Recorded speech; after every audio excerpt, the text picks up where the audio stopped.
men and 7 women. Even if, as they claim, they think they hold the constitutional veto to try and moderate or alter or balance the will of the people as expressed at the polling station and as received in original 39As. Number 5, verification, tallying, and declaration was done.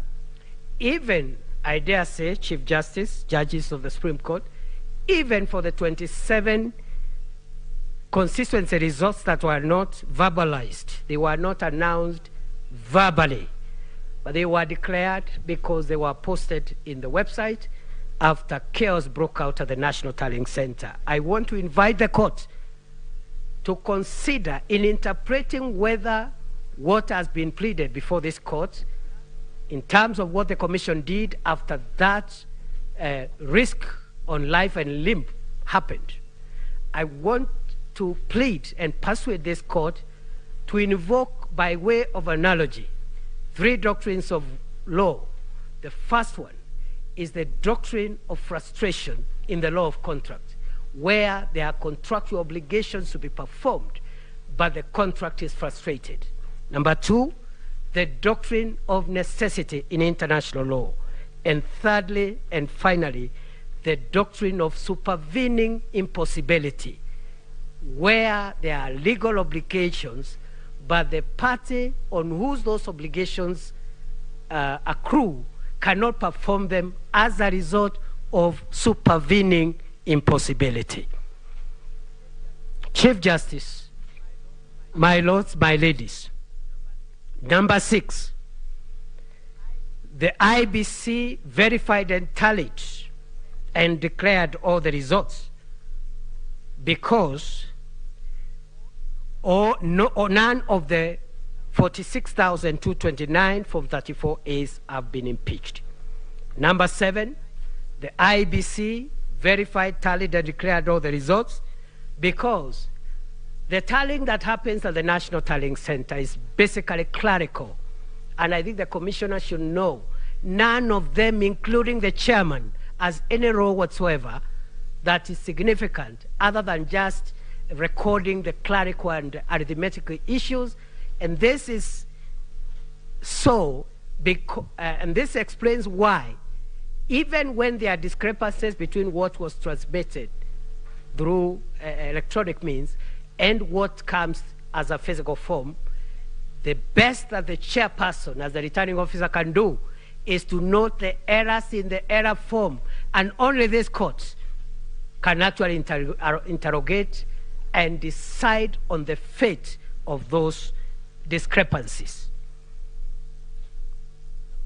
Number 8, verification, tallying, and declaration was done pursuant to 138.3C and 138.10 because an interpretation in the opposite direction would lead to a constitutional crisis where commissioners who think they have a role to veto and moderate the expression of the will of the people of Kenya in the vote can decide to form factions and have their own candidates, declare their own results, which they have verified in quote and tallied in quotes. Finally, Section 10, 11, and 11A of the Elections Act envisage the commission to include the secretariats and staff, and therefore verification was done according to the affidavit of William Ruto, the affidavit of Veronica Duarte. The tallying was done in the presence of agents at the National Tallying Center. With tremendous respect, I would like to conclude by submitting that this court should find that a petitioner whose agents and supporters are engaged in a kind of behavior that is now of public notoriety, and I invite the court, over and above what is pleaded, to take judicial notice of of the events of that day. A petitioner whose supporters, sympathizers, and agents engaged in those kind of things should not be anywhere near the hallowed ground of a Supreme Court of the Republic of Kenya, trying to seek relief, among them a relief under Section 80A, that they be declared winners of an election that they didn't win. We submit that the mob that swelled our image, the image of our nation, including the conductors of the orchestra, are now before this court shouting loudest that we must release Barabbas. This court should stop Barabbas and his mob from benefiting from their own malfeasance. We pray that all the petitions, including the submissions by the Attorney General, particularly on this issue of Article 138, those petitions be struck out with costs.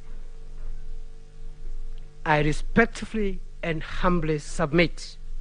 And now, with the permission of the Chief Justice and the court, I yield the microphone to Senior Counsel Kirago Kimani to address the court and submit on issue number 7 and number 8. I thank you.